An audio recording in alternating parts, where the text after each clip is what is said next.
So Patrick Bet-David, who is pretty influential on social media like YouTube and Instagram, posted a July 4th Independence Day challenge, what he calls a social experiment for Americans, asking if people who, as he says, hate the United States will be willing to leave the country and never come back in exchange for a fat paycheck. And I'm going to tell you what I think about this and what I think is missing from this question.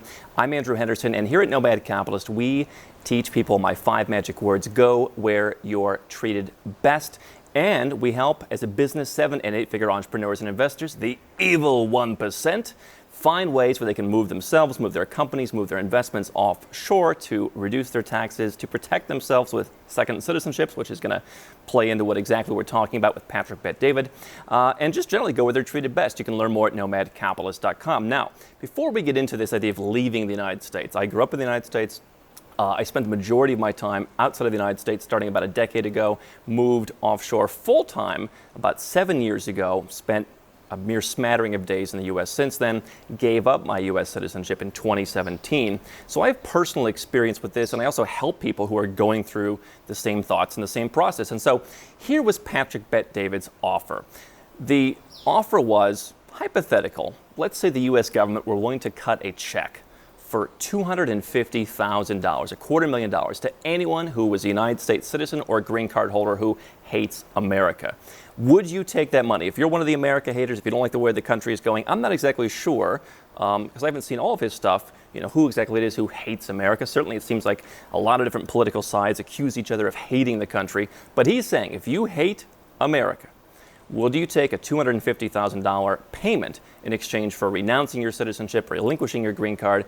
He will also give you a one-way ticket, by the way, for free, and wherever you want to go, and then you can't come back. He says, if you hate it, put your money where your mouth is. Now, here's what's funny about this. First of all, I like Patrick Bet-David. He's a lifelong entrepreneur, as I am. Been doing business since he was 10 years old. I was selling stuff around the neighborhood when I was 10. I've been running businesses my entire life. I have a lot of respect for what he does, and I think our team was actually talking to his team about having him come to Nomad Capitalist Live, so I like the guy. I think he's wrong on this one issue because, yes, Patrick Bet-David is an immigrant, and so I respect his opinion as someone who left with his family as a child, a place where he was from, I believe in his case Iran, came to the U.S. He has a bit more of a perspective, but what I think he's playing into is people's confusion around this issue. First of all, whatever happened to freedom of speech? People can't have a different opinion than yours, and they also have to leave the country. You have to pay them off to get rid of them. But would you take $250,000? Now, I'll raise my hand and say yes. Because when I expatriated, it cost me $2,350. Nobody gave me a ticket. And hey, I feel like I'm about $252,000 in the hole. I'm on the wrong side of this equation. Now, let's just say that you would receive $250,000 from Patrick Bet-David. First of all, you have to go overseas if you want to renounce your citizenship. You've got to go to a U.S. embassy or consulate. You've got to make an appointment. You've got to do 2 visits. There's a whole procedure you've got to do. And generally speaking, in the year 2020, most embassies are going to say, show us your citizenship. What other citizenship do you have? We don't want people to become stateless on our accord. And so the first thing you need is a second passport. Now, if you're an immigrant, such as Patrick, then you may have a second passport, or you may have given it up in the process of moving to the United States, so you may have to go and get a second passport. And if we're moving this quickly, you're going to have to get a citizenship by investment in Dominica, St. Lucia, St. Kitts, maybe even a fast track one of those, which is going to cost you at a minimum $100,000 plus fees, because you can't just be stateless. You don't want to be stateless, and no country really worth its salt is going to let you just arrive with the intent of becoming stateless in their country, unless you already have maybe permanent residence there. So there's some logistics they have to work out as to whether this $250,000 is really free and clear money. But here's where I take umbrage with this question. I chose to leave the United States. Now, I cannot be categorized into one of the neat little categories that either side of the political aisle in the United States right now wants to put people into. I'm not a looter. I'm not a protester. I'm not a rioter. I am a free market Uber capitalist. We are the Nomad Capitalist, right? So the fact that I left the United States doesn't really jive well with people who want me to stay there and be a patriot, nor does it jive well with people who hate capitalism. So I'm kind of in a weird position here, and that's part of why I left. I just didn't feel the culture was for me. One of the things that amazes me is how you can have a country of 330 million people, approximately, and how there's this idea that every single one of them was born exactly where they belong. Not a single person doesn't fit in with the culture, doesn't like the way things are run, would be better off somewhere else. And what this is really doing, in my opinion, is it's encouraging people to continue on with this jingoistic notion that wherever you were born is the best. Now, I've been to over 100 countries and I've lived in a number of them.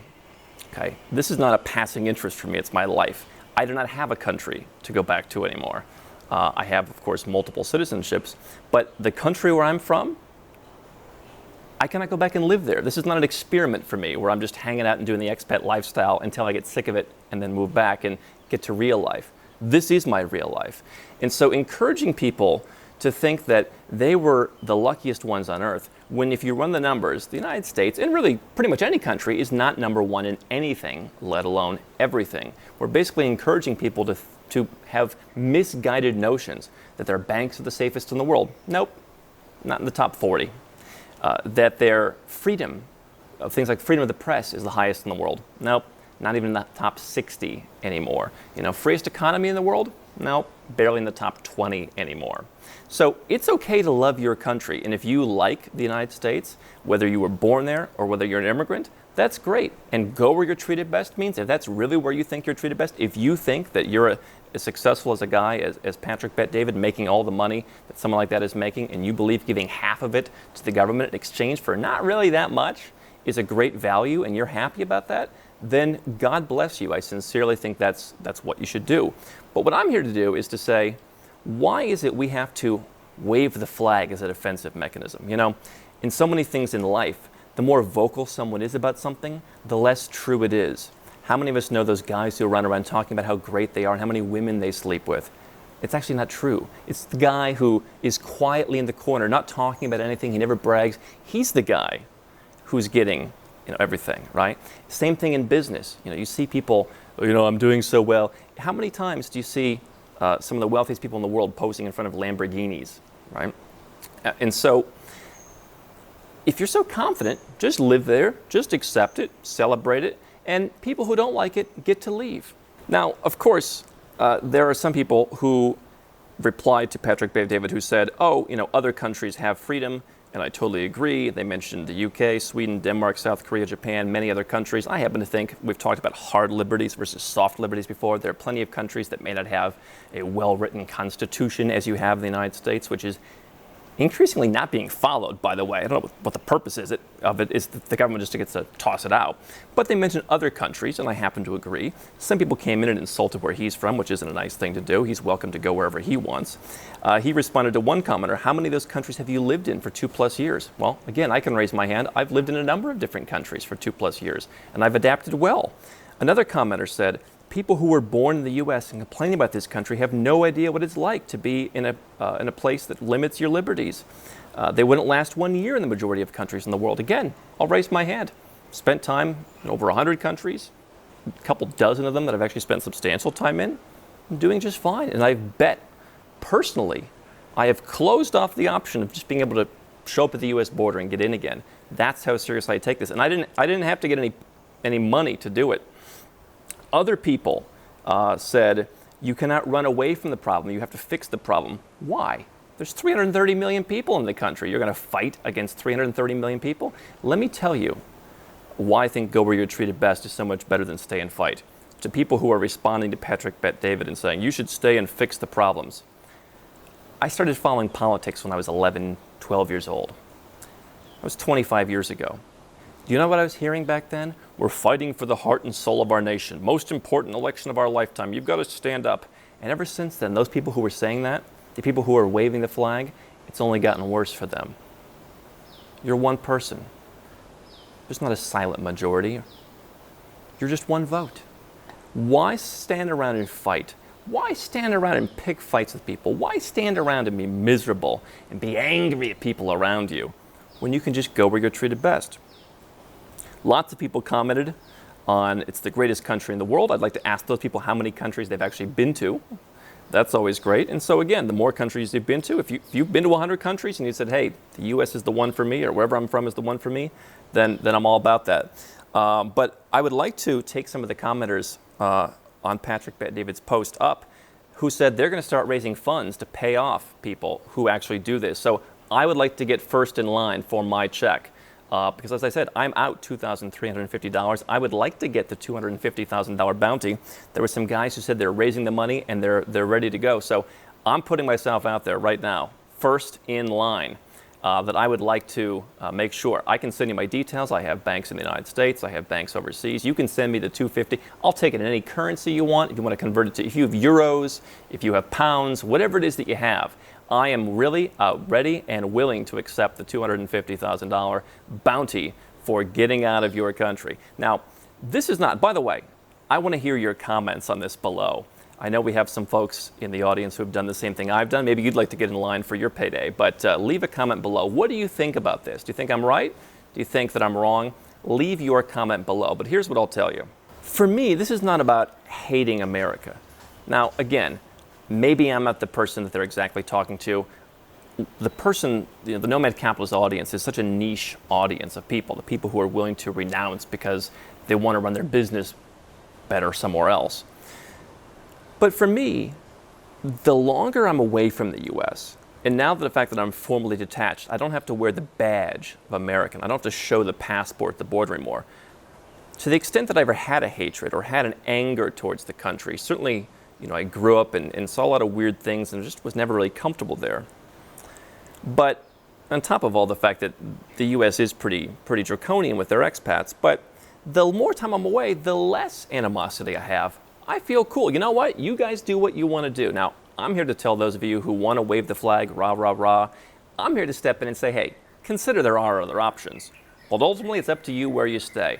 But let's give some credit to people who are actually doing this. Let's give some credit to the folks who have taken action. We are not the people who lose an election and threaten to move to Canada. We are voting with our feet.